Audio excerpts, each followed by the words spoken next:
Welcome to EVA Education. Please like, share, subscribe, and visit our website for more courses. Hi everyone. तो कैसे हैं आप लोग। मैं आपका हूं सर, आपके लिए रिवीजन की सेकंड क्लास लेके आया हूं, जिसमें हम नंबर सिस्टम का सेकंड पार्ट रिवाइज करेंगे। पहली क्लास में आपने कॉन्सेप्ट देखे थे नंबर सिस्टम के बारे में, जहां पे हम बात कर रहे थे कि नेचुरल नंबर क्या होता है, कंपोजिट नंबर क्या होते हैं, प्राइम क्या होता है, को प्राइम क्या होता है, इन सब के बारे में हमने प्रीवियस क्लास में बात की थी। अब ये जो हमारी क्लास है वो सेकंड है, जो कि चैप्टर बेस्ड है।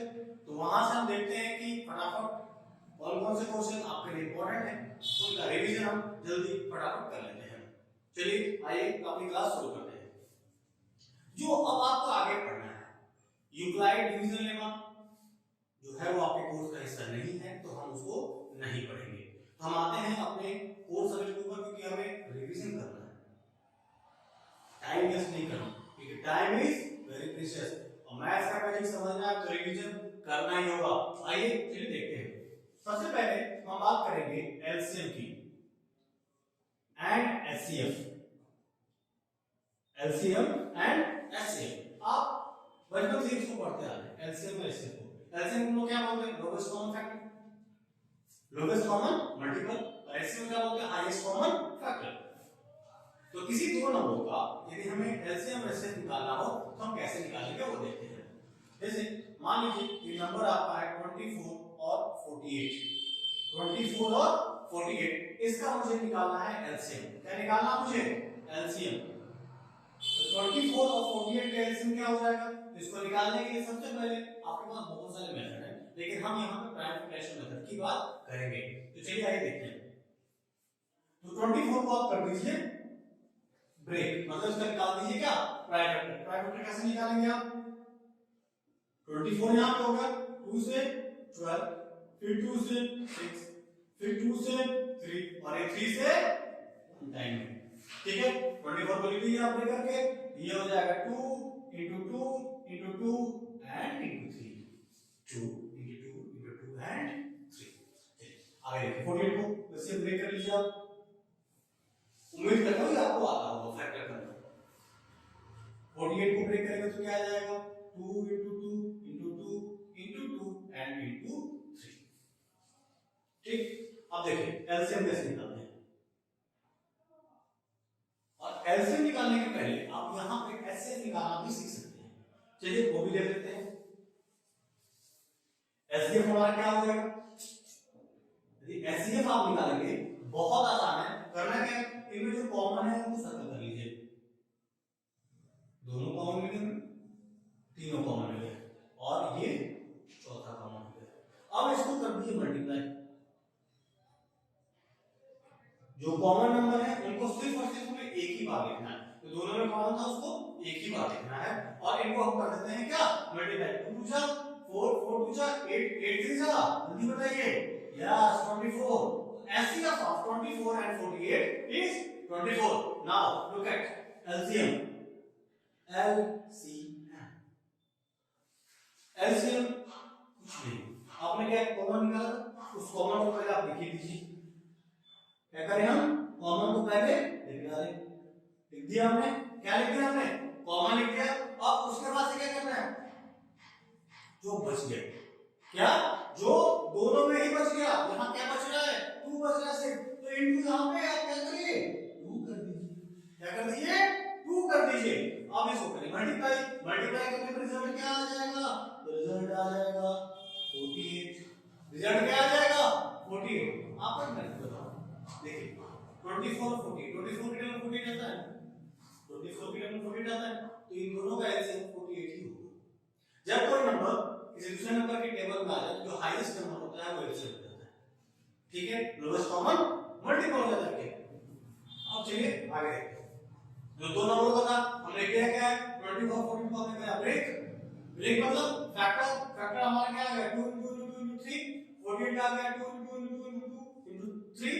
अब हमने एसएफ निकालने के लिए हमने क्या किया, दोनों को कॉमन, तो दोनों में कॉमन था उसको लिख दिया हमने, तो यहां पर 24 एचसीएफ आ गया। एलसीएम निकालने के लिए क्या करते हैं, फर्स्ट जो कॉमन था उसको लिख देते हैं, उसके बाद जो नंबर बच गए उसको लिख देते हैं। तो इन दोनों से हमारा क्या रहता है,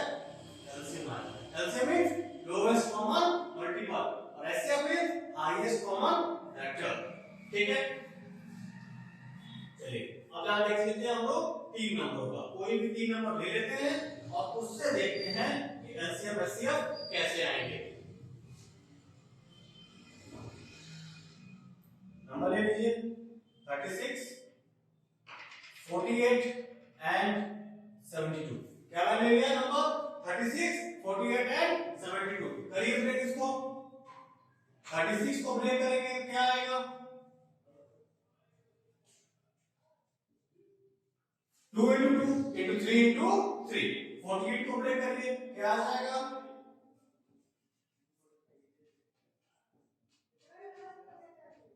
2 into 2 into 2 into 2 into 3। देखिए 2 2 जा 4, 4 2 जा 8, 8 2 जा 16, 16 3 जा 48। आप इसको साइड में करके अपने रफ वर्क पे देख लेंगे। एग्जाम में नहीं दिखाना, एग्जाम में बस इधर आप पोर्शन दिखाना है। ये वाला जो पोर्शन आप निकालेंगे अपने 48 या 24 का, तो उसको क्या करेंगे रफ वर्क पे करेंगे, उसको सोल्व नहीं करना है। 72 आ गया आपका, 72 को ब्रेक कर दीजिए 2 into 2 into 2 into 3 into 3। ये हमारा क्या हो गया 72। अब क्या मिलता है एचसीएफ निकाल लेते हैं पहले से। एचसीएफ क्या होता है विधि बताइए। एचसीएफ मतलब जो तीनों में कॉमन हो। एचसीएफ मतलब जो तीनों में ही कॉमन हो, हाईएस्ट कॉमन फैक्टर, मतलब जो फैक्टर जो तीनों में ही कॉमन होगा वही एचसीएफ कहलाएगा। तो कॉमन निकालिए इसमें से। ये पहला कॉमन ये आ गया, ये आपका दूसरा कॉमन आ गया, फिर और कोई, और ये आपका तीसरा कॉमन आ गया। अब देखिए यहाँ पे 3 है, यहाँ 2 and 2 है, यहाँ 2 and 3। तीनों में तो कॉमन नहीं है ना तीनों में 3 है ना तीनों में 2 है, तो अब हमारा कॉमन कुछ नहीं हो सकता। अब तो जो बच हैं उनको कर लीजिए पहले आप। तो 2 into 2 into 3 लिख दिया आपने, मल्टीप्लाई कर लीजिए 2 2 जा 4, 4 3 जा 12। ऐसे आपका क्या आ गया 12। ऐसे क्या आ गया 12। अब निकालना है एलसीएम। पहला काम तो यही करते हैं एलसीएम में कि जो तीनों में कॉमन हो, क्या हो जो तीनों में कॉमन हो, पहले उसको लिख दीजिए आप। तो लिख दिया हमने 2 into 2 into 3 लिख दिया। अब क्या करना है हमें जो दो में कॉमन हो, 3 का चेक कर लेना तीनों में। अब देखो क्या दो में भी कोई कॉमन है, तो अब क्या देखते हैं ये जो 2 है वो इन दोनों में ही कॉमन है। क्या है ये जो 2 है वो इन दोनों में ही कॉमन है, उसको एक बार लिख लेंगे। उसको क्या करेंगे एक बार लिखेंगे, मतलब जो कॉमन होगा उसको सिर्फ एक ही बार लिखना है, ज्यादा लिखेंगे आंसर गलत होने के चांसेस है। फिर 3 यहां भी 3 है और यहां भी 3 है, तो दोनों में तो 3 था, तो उस 3 को भी एक बार लिख दिया हमने। चलिए और कोई नंबर है जो कॉमन हो, नहीं है। क्या ऐसा कोई नंबर जो बच गया हो, तो आप क्या देख रहे हैं कि 48 वाली लाइन में 2 बच गया, 48 वाली लाइन में 2 बच गया है, तो उसको लिख दीजिए। उसको क्या किया हमने लिख डाला। ये हमारा हो गया क्या एलसीएम। अब इसको कर दीजिए मल्टीप्लाई 2 2 जा 4, 4 3 जा 12, 12 2 जा 24, 12 2 जा 24, 24 3 जा 72 और 72 2 जा 144। तो ये 144 ये हमारा क्या आ गया एलसीएम आ गया। किसका आ गया एलसीएम 36, 48 और 72 का। किसका एलसीएम आ गया 36, 48 और 72 का। आप लोगों को प्राइम नंबर और कंपोजिट नंबर के बारे में जानकारी है, मालूम है ना। क्या मैंने कहा प्राइम नंबर और कंपोजिट नंबर। प्राइम नंबर क्या होते थे जो किसी से ना कटते हो, सिर्फ 1 और खुद के सिवाय, सिर्फ 1 से कटे और खुद से कटे इटसेल्फ। जैसे कि 5 सिर्फ 1 के टेबल में आता है और 5 के टेबल में आता है, और किसी के टेबल में 5 आता है। 11 सिर्फ 1 के टेबल में आता है और 11 के टेबल में आता है। 1 के टेबल में आता है और 11 के टेबल में आता है। क्या आता है 11, वो क्या है प्राइम नंबर। उसी तरह कंपोजिट नंबर क्या होता है जो खुद के टेबल में आए, 1 के टेबल में आए, इसके अलावा किसी एक और नंबर के टेबल में आना चाहिए। जैसे कि smallest composite number is 4, smallest composite number is 4। ध्यान रखेंगे स्मॉलेस्ट कंपोजिट नंबर इज 4। कई बार ये क्वेश्चन पूछा गया है कि स्मॉलेस्ट कंपोजिट नंबर क्या होगा, तो इसको ध्यान रखिएगा, इसका कंपोजिट नंबर क्या होता है, 4 होता है। कैसे होता है कंपोजिट नंबर, कैसे है वो 1 की टेबल में आता है, वो 4 की टेबल में भी आता है, साथ ही साथ मैंने बोला ना 1 की टेबल में भी आया, 2 की टेबल में भी आया, लेकिन उसके अलावा किसी एक और टेबल में आना भी नेसेसरी है। तो किसकी टेबल में आता है 4, तो 2 के टेबल में आता है। इससे वो क्या हो गया, कंपोजिट हो गया। समझ में आ रही बात, क्या हो गया, वो कंपोजिट हो गया। चलिए अब मैं इस बातें क्यों कर रहा था, क्योंकि इनका आगे इस्तेमाल, आइए देखते हैं। इसके अलावा अगर आपको कोई डाउट हो तो प्रीवियस क्लास देख लीजिए, उसमें मैंने बहुत अच्छी तरीके से इल्यूस्ट्रेट किया हुआ है, नेचुरल क्या होते हैं, प्राइम क्या होते हैं, कंपोजिट क्या होते हैं। और उस क्लास से ये मान के चलिए कम से कम 2 नंबर आपके जरूर आएंगे। मात्र 12 से 14 मिनट की क्लास है, जरूर उसको देखिए और अपने 2 नंबर पक्के कर लीजिए। आइए आगे बढ़ते हैं।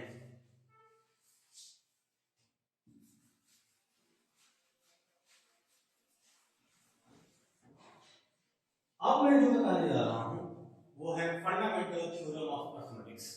फंडामेंटल थ्योरम ऑफ अर्थमेटिक्स, ये थ्योरम क्या कहता है, ये थ्योरम ये कहता है कि every composite number can be expressed as a product of prime and the factorisation is unique. कोई भी कंपोजिट नंबर को हम प्राइम नंबरों के फैक्टराइजेशन के तौर पे लिख सकते हैं और उनका जो फैक्टराइजेशन होगा वो यूनिक होगा, apart from the order in which the prime factor occur. ये हम नहीं सोचेंगे कि किस ऑर्डर में जो आपका प्राइम फैक्टर आ रहा है। समझ में आ रही है बात, मतलब क्या हुआ, तो मतलब क्या 216 क्या है, एक कंपोजिट नंबर है, 216 एक कंपोजिट नंबर है ना, लेकिन इस नंबर को भी हम प्राइम फैक्टरों के फॉर्म में लिख सकते हैं। मतलब इसका जो फैक्टराइजेशन होगा उसमें सिर्फ और सिर्फ प्राइम नंबर ही आएंगे, कंपोजिट नंबर नहीं आएगा, ऐसा हम करके देख सकते हैं। तो आइए देखते हैं। 216 है, 216 को फैक्टर करिएगा, क्या आ जाएगा, 2 से जाएगा पहले तो 108 आ गया, फिर ये 2 से गया तो कितना आ गया 54, फिर ये 2 से गया तो कितना आ गया 27, फिर ये 3 से गया कितना आ गया 9, फिर ये 3 से गया 3 और ये फिर 3 से 1। मतलब 216 को हम जब ब्रेक करते हैं तो हमें क्या मिलता है, हमें मिलता है 2 into 2 into 2 into 3 into 3 into 3। अब आप लोगों को तो मालूम है ना कि 2 और 3 क्या होते हैं, प्राइम नंबर है। 2 और 3 क्या है, प्राइम नंबर है। तो हमने क्या देखा कि एक कंपोजिट नंबर का जो फैक्टर है उसमें सभी के सभी नंबर क्या है, प्राइम नंबर है। सभी नंबर क्या है, प्राइम नंबर है। अच्छा 216 का जो फैक्टर होगा वो 108 का नहीं होगा। सबके हर एक नंबर का जो फैक्टर होता है वो अपने आप में यूनिक होता है, अपने आप में क्या होता है, अलग होता है। ऐसा नहीं कि किसी और के साथ टैली कर जाए, वो नंबर कोई दूसरा होगा। इस नंबर का फैक्टर यही आएगा, किसी दूसरे नंबर का फैक्टर दूसरा आएगा, और यही आपका क्या है, फंडामेंटल थ्योरम ऑफ अरिथमेटिक्स है। समझ आ गया होगा आप लोगों को। एक बार और देख लीजिए क्या बोल रहा है fundamental theorem of arithmetics, every composite number can be expressed as a product of prime number, as a product of prime number, and the factorization is unique, and the factorization is unique। मतलब हर एक number का जो factorisation होगा वो अलग अलग होगा। सभी कंपोजिट नंबर को हम प्राइम नंबर का फैक्टराइजेशन फॉर्म में लिख सकते हैं, ठीक है।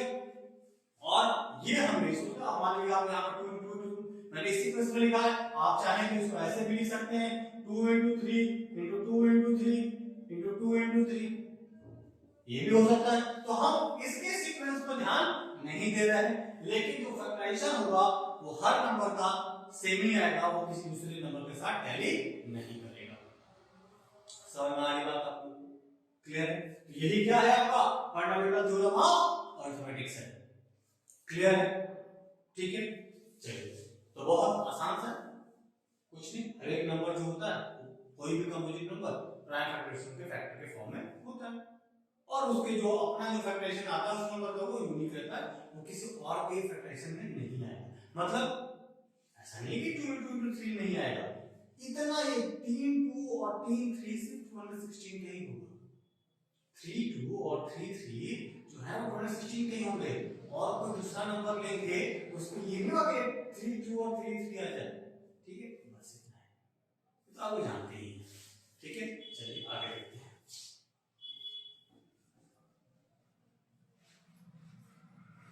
समझ आ गया आप लोगों को?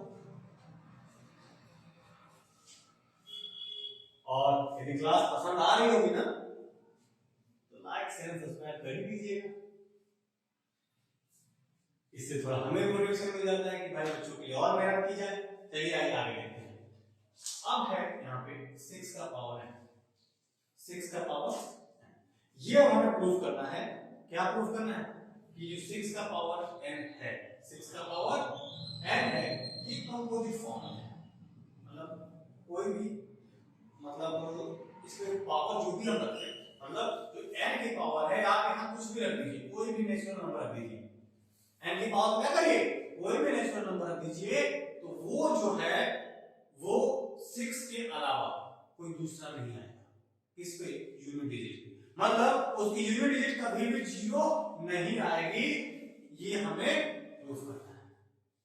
यूनिट नंबर क्या होगा, 0 नहीं आएगा यदि यहाँ पे n का पावर हम कुछ भी रख लें। ठीक है, क्या मैं कहना चाहूँ, ये समझ में आ रहा है? फिर समझिए मैं क्या बोल रहा हूँ। 6 का पावर n, इसको प्रूफ करना है कि जब आप इसको फैक्टर करते हैं, मतलब इसकी पावर पे आप कुछ भी रख देते हैं, तो वो कभी भी 0 पे खत्म नहीं होगा। मतलब जैसे मान लीजिए कि हम कोई नंबर लेते हैं, 2 × 2 मल्टीप्लाई हमने किया, ये 4 आ जाता है। ठीक है, 2 × 5 हमने लिया तो ये 10 आ जाता है। लेकिन यहाँ 0 आ गया ना यूनिट पे, लेकिन ये कह रहा है कि यहाँ इसकी पावर जो 6 का पावर n है, वहां पे आप यदि कोई भी नंबर रखते हैं, मतलब यहाँ पे 6 का पावर 1 आप रखते हैं तो 6 आता है, 6 की पावर 2 रखते हैं तो कितना आता है, 26 आता है, 6 की पावर 3 रखते हैं तो 216 आता है। ठीक है, तो कभी भी ये 0 पे खत्म नहीं होगा। ये आपको बात प्रूफ करनी है। चलिए आइए प्रूफ करते हैं। प्रूफ करने का सिंपल सा तरीका है। क्या है तरीका कि हम क्या करते हैं, n की वैल्यू पहले रख देते हैं कि हम 1 2 3 सुना रख कर चेक करते हैं। हमने रख के क्या चेक किया कि 6 की पावर 1 हमने क्या देखा 6, 6 की पावर 2 हमने क्या देखा 36, 6 की पावर 3 हमने क्या देखा 216। हम क्या देख रहे हैं, ऐसे ही हम लेते चले जाएंगे तो 6 का पावर यदि n आता है तो भी यूनिट नंबर पे 6 ही आएगा। यूनिट नंबर क्या आएगा, 6 ही आएगा। मतलब कभी भी ये खत्म नहीं हो सकता। सो ये हमारा प्रूफ हो गया। 6 to the power n, if the any natural number, it's never end with the 0. It's never end with the 0. एक ये तरीका आप नॉर्मली लिख कर दीजिए। दूसरा तरीका क्या है, दूसरा तरीका क्या है इसका कि हम क्या करें, यहाँ पे 6 का पावर n ले लिया हमने। अब आप 6 को ब्रेक करिए, 2 × 3 का पावर n, 2 × 3 का पावर n। आप जानते हैं इसको हम खोलेंगे तो ये 2 का पावर n × 3 का पावर n, 2 का पावर n × 3 का पावर n। कोई भी नंबर जब 0 पे एंड तब होता है या तो वहां 2 हो, अकेले क्या हो 2 हो अकेले, या तो 5 हो, या फिर 2 और 5 साथ हो। इसके अलावा कोई तीसरा नंबर आ जाएगा तो 0 पे एंड कभी नहीं होगा। उसमें कुछ भी आप मल्टीप्लाई कर लीजिए तो यहाँ पे क्या आ रहा है 2 और 3 आ रहा है, तो इस 2 और 3 से कभी भी 0 पे एंड नहीं होगा। तो क्या लिखेंगे कि 2 का पावर n × 3 का power n never and with 0, never and with 0। समझ आ गई बात? तो सिंपली आप इसको क्वेश्चन को कर सकते हैं, इसमें कोई दिक्कत नहीं है। अब आते हैं अपने हम मेन क्वेश्चन पे जो हमारे लिए बहुत ही ज्यादा इंपॉर्टेंट है। अब वो क्वेश्चन क्या है, चलिए देखिए।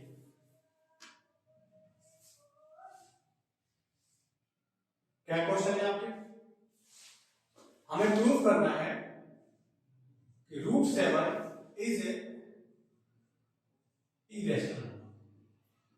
क्या प्रूव करना है कि √7 एक इरेशनल नंबर है। पहले आप जानते हैं कि रेशनल नंबर क्या होता है, प्रीवियस क्लास में मैंने बताया था रेशनल नंबर क्या होता है। रेशनल नंबर क्या होता है बताइए, a number written in the form of p by q, a number written in the form of p by q and q is not equal to 0. A number written in the form of p by q and Q is not equal to 0, उसको हम क्या बोलते हैं? Rational number बोलते हैं। क्या बोलते हैं? Rational number. जैसे कि 1/2, 0/3, 4/5, ये सारे क्या हैं? रेशनल नंबर है। वो नेगेटिव भी हो सकते हैं, पॉजिटिव हो सकते हैं, जीरो भी हो सकता है। तो आप कहेंगे कि 0/3 रेशनल नंबर है। तो हमारी डेफिनेशन क्या कहती है? A number is written in the form of p/q when q is not equal to 0। भाई ये मतलब है ना कि p 0 नहीं होना चाहिए, बस q 0 नहीं होना चाहिए। तो हमारा यहाँ तो 3 है ना, q की जगह पे वो तो हो सकता है 0/3। तो 0/3 is a rational number but 3/0 is not a rational number। Clear है मेरी बात? समझ में आ रहा है? ये होता है तो रेशनल नंबर होता है पहली चीज। अब आगे देखिए,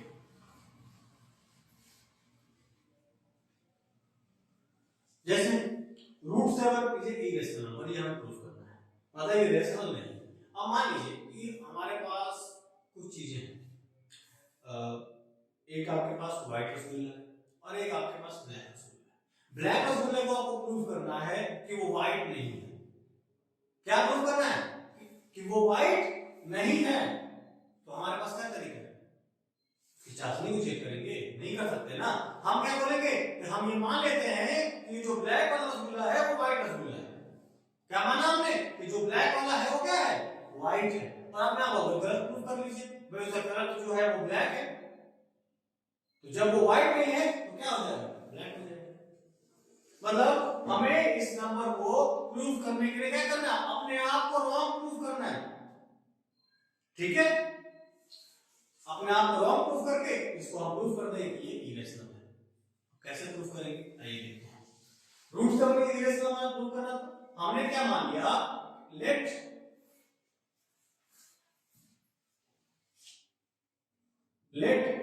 √7 इज ए रेशनल नंबर। क्या मान लिया हमने? कि √7 जो है वो एक रेशनल नंबर है। ठीक है, क्या होगा ये? √7 एक रेशनल नंबर है। तो रेशनल नंबर है √7, तो √7 को हम p/q के फॉर्म में लिख सकते हैं ना। p/q के फॉर्म में लिख सकते हैं, √7 को p/q। आप यहां p/q, चलिए p/q भी करते हैं। p/q ले लिया हमने, और and q is not equal to 0। q is not equal to 0, but साथ ही साथ हमने माना है कि p और q जो है वो को-प्राइम है। क्या माना है हम लोग? And p and q is co-prime। अब जल्दी मुझे बताइए को-प्राइम क्या होता है? प्रीवियस क्लास में मैंने को-प्राइम के बारे में बताया। क्या होता है को-प्राइम? कोई भी दो नंबरों का ऐसा जोड़ा, the pair of the two numbers whose never come in the any table। मतलब क्या हुआ?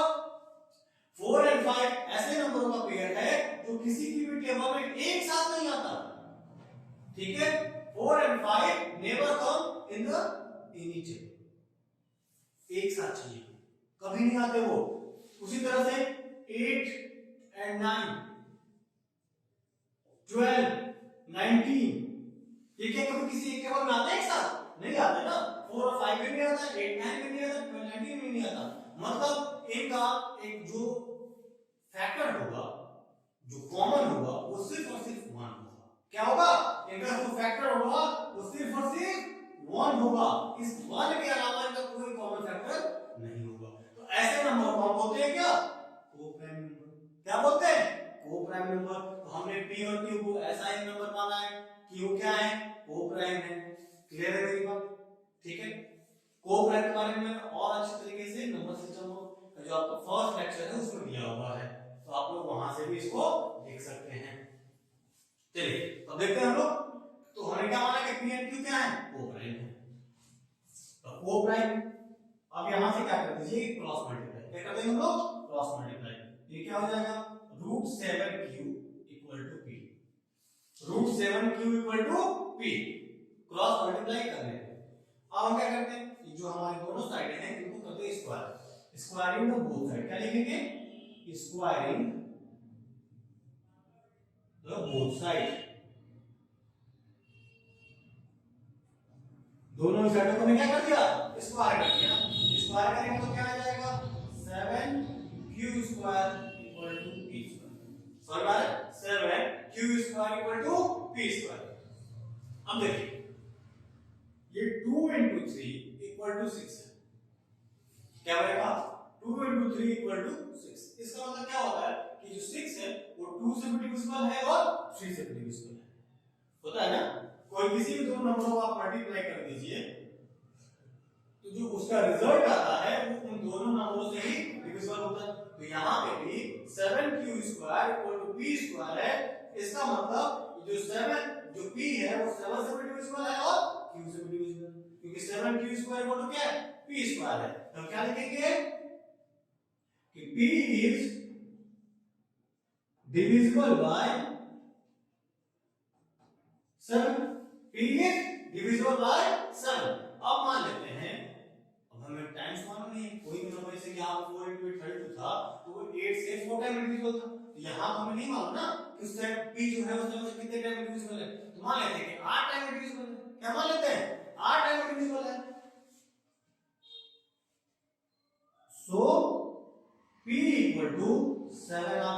क्या मान लिया हमने p इक्वल टू 7r। ये हमने मान लिया कि p इक्वल टू 7r। तो अब जहां p है उसकी जगह पर 7r रख दीजिए। तो 7q square equal to 7r का होल स्क्वायर हो जाएगा ना। 7q square equal to 7r का whole square.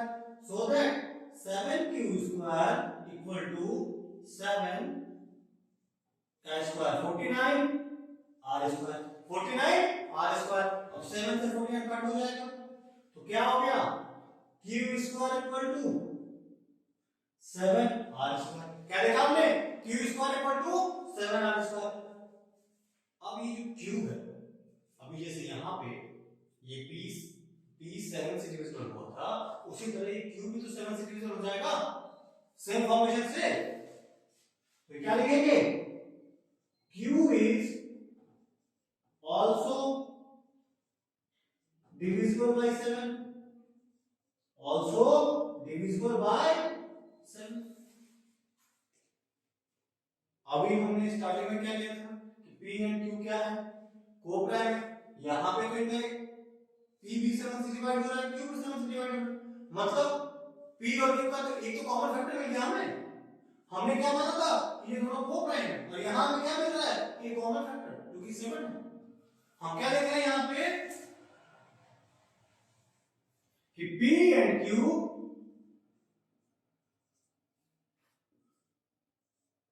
have a common factor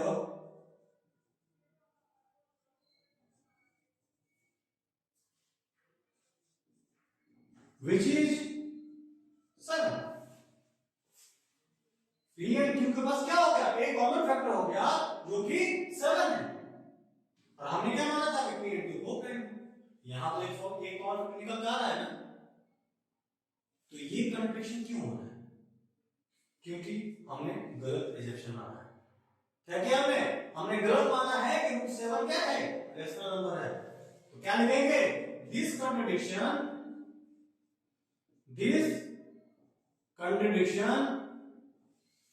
arisen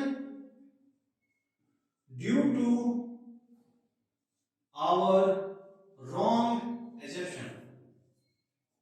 wrong assumption और हमारा wrong assumption क्या था कि root 7 is a rational number, that root 7 is a rational number।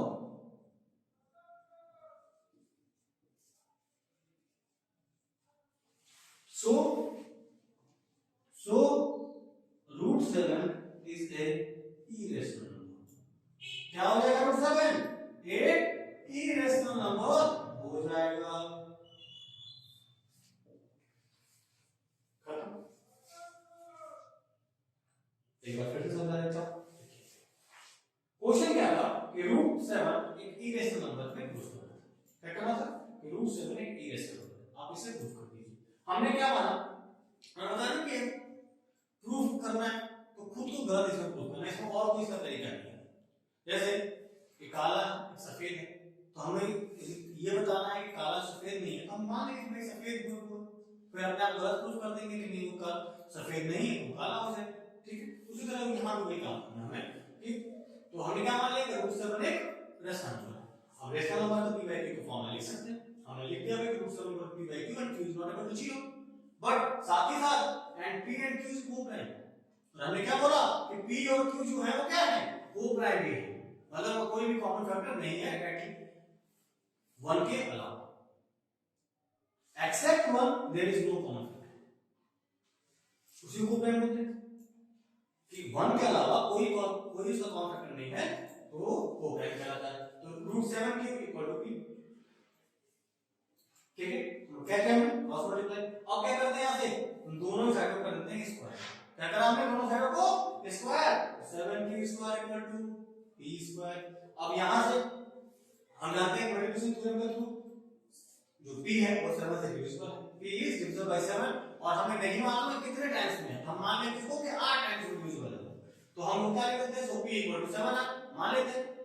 अब हमने उसको पुट कर दिया कि 7q square equal to 7r square, दोनों तरफ स्क्वायर किया हमने तो 7q square equal to 49r square और q square equal to 7r square.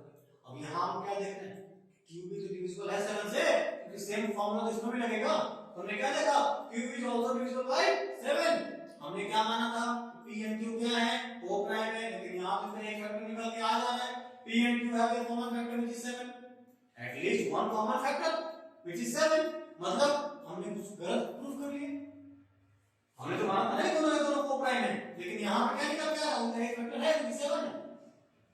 तो this contradiction arises due to our wrong assumption, जो हमने गलत ले लिया था उसकी वजह से ये कंट्रडिक्शन आई है, ठीक है। तो क्या लिखेंगे this contradiction arises due to our wrong assumption that root 7 is rational number, so correct thing is root 7 is irrational, ठीक है। अब यहां पे रूट 2 का ऊपर रख लीजिए, पूरा सब कुछ वही रह जाएगा, जहां 7 वहां 2 लगा दीजिए, रूट 5 रख लीजिए, जहां 7 वहां 5 लगा दीजिए, रूट 11 रख लीजिए, जहां 7 वहां 11 लगा दीजिए, और कुछ नहीं करना है। अब आपको मालूम है कि 2 का स्क्वायर 4 होता है, 5 का स्क्वायर 25 होता है, 11 का स्क्वायर 121 होता है, तो हम इसको रख के कर देंगे। ये ध्यान रखिएगा कि हमेशा ही ये जो आएगा वो प्राइम नंबर के रूप में ही आएगा, किसके फॉर्म में आएगा सिर्फ और सिर्फ प्राइम नंबर के फॉर्म में। तो आप पूरा प्रोसीजर ये करेंगे, बस नंबर्स जो होंगे वो चेंज हो जाएंगे, मतलब यहां रूट 2 रहता है तो यहां रूट 2 हो जाएगा, यहां पे रूट 2 हो जाएगा, यहां पे क्या हो जाएगा रूट 2 p स्क्वायर, फिर हम यहां उसको क्या करेंगे स्क्वायर करेंगे तो 4p 4r स्क्वायर हो जाएगा। उस तरह से चीजों को करते हुए हम आ जाएंगे, जहां 7 है वहां पर हमें 2 को पुट कर देना होता है, क्लियर है, और वहां उसका स्क्वायर हो जाएगा, ठीक है। मेरी बात समझ में आ रही है, चलिए अब आगे देखते हैं अगले क्वेश्चन। ये तो आपका एक क्वेश्चन हो जाता है रूट 7 वाला। अब यदि आपका लक अच्छा रहा, और ये भी ध्यान रखिएगा हर साल ये क्वेश्चन पूछे जाते हैं आपके बोर्ड एग्जाम में,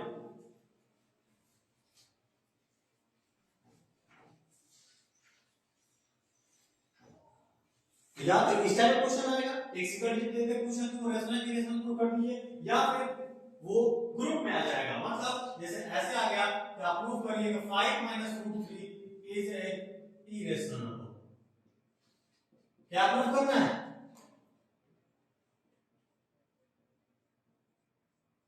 कि 5 - √3 क्या है एक इरेशनल नंबर है, ये आपको प्रूव करना है, ठीक है। देखिए ये कैसे प्रूफ करते हैं, ये बड़े अच्छे तरीके से बड़े आसानी से प्रूफ हो जाते हैं। क्या लिखते हैं कि लेट तरीका वही, आम कोई भी प्रूफ करना है तो प्रूफ कर दीजिए कि वो आम जो है भी नहीं है वो आम हो जाएगा।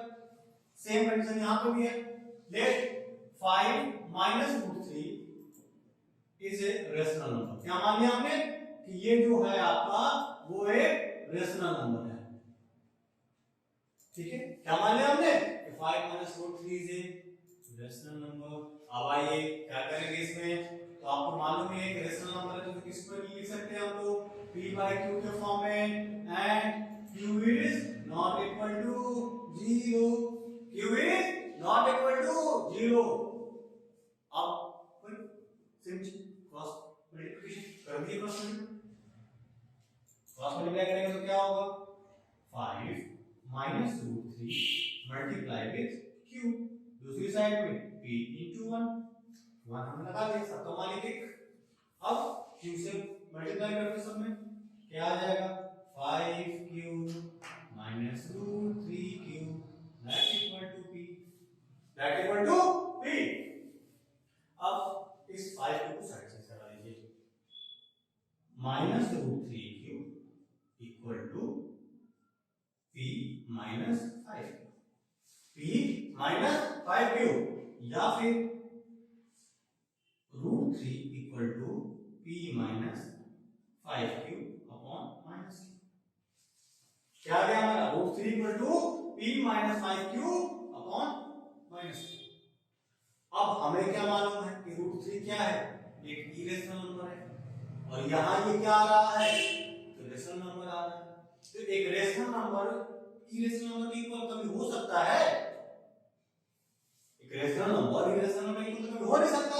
हम यहां से क्या लिखेंगे कि root 3 is a irrational number. क्या है रूट 3? एक इरेशनल नंबर है।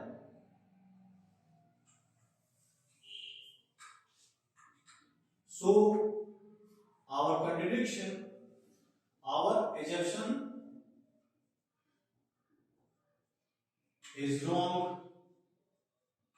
अब क्या हमारी assumption थी कि 5 minus 2 root 3 is a what?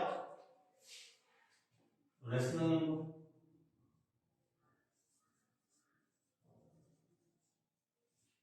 5 minus root 3 is a rational number। So 5 minus root 3 is a irrational number।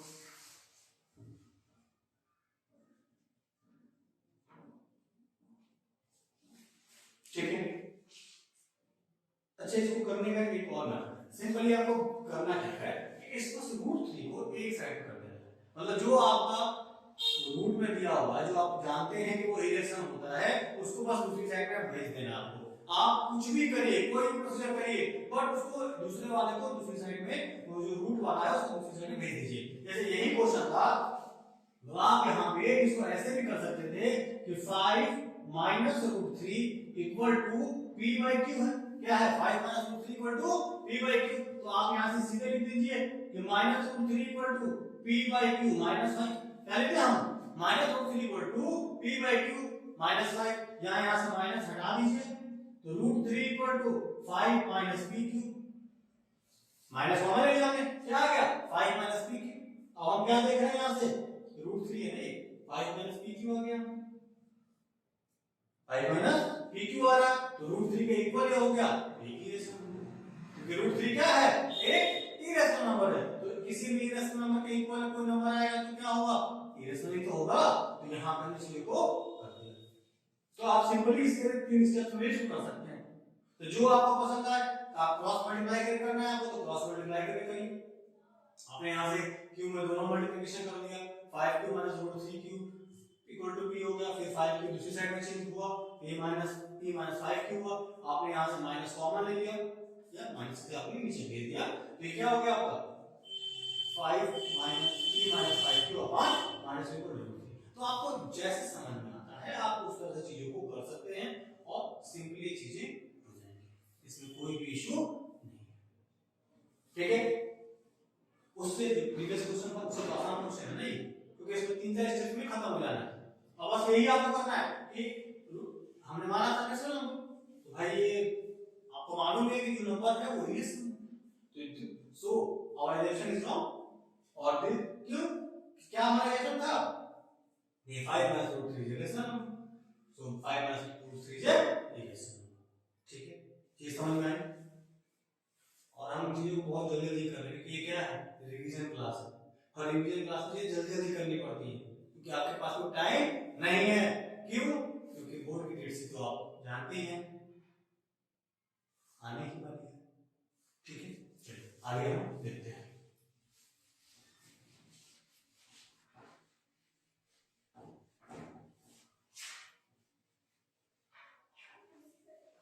अब इस चैप्टर का एक लास्ट टॉपिक है, वो क्या है?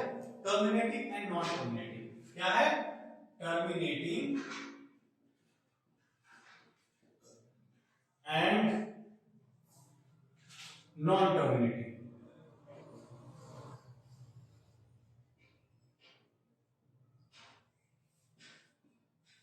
ये क्या है? ये इस चैप्टर का लास्ट टॉपिक है, टर्मिनेटिंग एंड नॉन टर्मिनेटिंग। अच्छा अब ये होता क्या है? टर्मिनेटिंग मतलब समाप्त कर देना। जैसे कोई भी आप नंबर आप लेते हो 4 से 10, आप इसको डिवाइड करिए, 4 टू जा कितना आ गया 8, 2 आया, आपने यहाँ डेसिमल लगाया, 0 आ गया, 4 5 जा 20, ये तो खत्म हो गया ना, रिमाइंडर क्या आ गया 0 आ गया। लेकिन वहीं पे यदि आप इस 1 को 3 से डिवाइड करिए, डेसिमल लगाइए, 0 आ गया, 3 3 जा 9 हो गया, फिर 1 फिर 0 आ गया यहाँ पे, फिर 3 3 जा 9। आप देख रहे हैं कि खत्म नहीं हो रहा है, कंटिन्यूअस चलता ही चला जा रहा है। तो इसी को, इस डेसिमल को हम बोलते हैं क्या, नॉन टर्मिनेटिंग डेसिमल। क्या बोलते हैं? Non terminating decimal. और ये क्या कहलाता है? ये कहलाता है टर्मिनेटिंग डेसिमल। ये हो गया नॉन टर्मिनेटिंग, ये हो गया टर्मिनेटिंग। ठीक है, समझ में आ रही बात? चलिए आगे देखिए। तो वही इसको हमें प्रूफ करना है। कैसे होगा? आप कहेंगे भाई डिवीजन देंगे तो कर ही लेंगे, सबको डिवाइड करके हम तो कर ही लेंगे, लेकिन अब यहाँ दूसरी चीज डिवीजन करना नहीं। विदाउट डिवीजन आपको एक फ्रैक्शन को बताना है, जैसे एक फ्रैक्शन हो गया 3125, इसको बताना है विदाउट डिवीजन कि ये टर्मिनेटिंग है कि नॉन टर्मिनेटिंग, टर्मिनेटिंग है कि नॉन टर्मिनेटिंग है। टर्मिनेटिंग और नॉन टर्मिनेटिंग फाइंड करने के लिए आपको पहली चीज क्या ध्यान रखनी है कि इसका lowest term, lowest term standard form इसको आप बोलते हैं, तो इसको लोवेस्ट टर्म पहले आप निकाल लीजिए। लोवेस्ट टर्म निकालने के बाद यहाँ ऑलरेडी इसका लोवेस्ट टर्म निकला हुआ है, तो आप कोई भी नंबर दिया रहता है तो उसका लोवेस्ट टर्म पहले निकालेंगे, और निकला हुआ है अच्छी बात है, यहाँ से इसका लोवेस्ट टर्म निकला हुआ है। उसके बाद से ये जो डिनोमिनेटर है उसको करिए आप प्राइम फैक्टर। डिनोमिनेटर क्या करिए? Prime factor. हमने डिनोमिनेटर का प्राइम फैक्टर कर दिया, और इसको करना है आपको रफ पे, यहाँ पे नहीं करना है, इसको क्या दिखाना है? रफ पे दिखाना है। तो 3 1 2 5 किससे चला जाएगा? तो 5 से चला जाएगा। कितनी बारी में? तो 6 25 टाइम में, फिर 125 आ गया, फिर 5 से लेके गए 25 आ गया, फिर 5 से लेके गए 5 आ गया, फिर 5 से लेके गए तो 1 आ गया। मतलब हमने इसको फैक्टर किया तो हमारा रिजल्ट क्या आया? 13 अपॉन 1 2 3 4 5, 5 का पावर 5 का पावर 5। अब आपको यहाँ क्या ध्यान देना है कि जो आपका डिनोमिनेटर आता है उसमें या तो वो 2 आए, मींस 2 या 2 की पावर, या फिर 5 आए, या तो 2 आए या तो 5 आए, ये दोनों ही एक साथ आ जाए। इसके अलावा डिनोमिनेटर में कोई भी तीसरा नंबर दिख भी जाए आपको, तो वो जो फ्रैक्शन होगा वो नॉन टर्मिनेटिंग हो जाएगा। क्या मैंने कहा? समझ नहीं आया? फिर से सुनिए। मैंने कहा कि जब आप अपने डिनोमिनेटर का फ्रैक्शन निकालेंगे, फैक्टर निकालने के बाद आप क्या देखेंगे कि डिनोमिनेटर के अंदर या तो सिर्फ और सिर्फ 2 है, या तो सिर्फ और सिर्फ 2 या 2 की पावर, या फिर 5 या 5 की पावर, या ये दोनों एक साथ 2 और 5। इसके अलावा कोई भी दूसरी डिजिट दिख जाती है, ठीक है, इसके अलावा कोई भी दूसरी डिजिट दिख जाती है तो वो हो जाएगा नॉन टर्मिनेटिंग। और ये दोनों रहते हैं एक साथ रहे, अलग अलग रहे, तो वो हो जाएगा टर्मिनेटिंग। जैसे कि यहाँ पे 5 की पावर 5 है, तो ये क्या हो गया? ये हो गया टर्मिनेटिंग। क्या हो गया? टर्मिनेटिंग। और इसी जगह पे कुछ और नंबर रहता तो वो हो जाता नॉन टर्मिनेटिंग। जैसे कि मान लीजिए कि 29 अपॉन 343 है, 29 अपॉन 343, तो 29 343 को आप ब्रेक करेंगे तो ये आ जाएगा 7 का पावर 3। तो यहाँ क्या आ गया? 7 आ गया ना डिनोमिनेटर में। और मैंने क्या बोला था कि मुझे क्या चाहिए? या तो 2 चाहिए या तो 5 चाहिए, या 2 और 5 दोनों साथ साथ हो। उसके अलावा कोई तीसरा दिख जाएगा तो क्या बनेंगे? कि वो नॉन टर्मिनेटिंग है। तो ये नंबर क्या हो जाएगा? ये हो जाएगा नॉन टर्मिनेटिंग। क्या हो जाएगा? Non terminating. बस खत्म। क्या होगा? Non terminating. समझ में आ रहा है? यही तो है टर्मिनेटिंग और नॉन टर्मिनेटिंग। बचता क्या है इसके अंदर? ठीक है, आशा करता हूं आप लोग को ये क्लास पसंद आई होगी। और यदि क्लास पसंद आई हो लाइक से सब्सक्राइब कर दीजिए, और साथ ही साथ जो बेल आइकन है ना उसको प्रेस कर दीजिए कि मेरी जब अगली क्लास आए तो आपको नोटिफिकेशन जल्दी मिल जाए। मिलते हैं अगली क्लास में, जहां पे हम और अच्छे तरीके से रिवीजन को करेंगे। Thank you so much.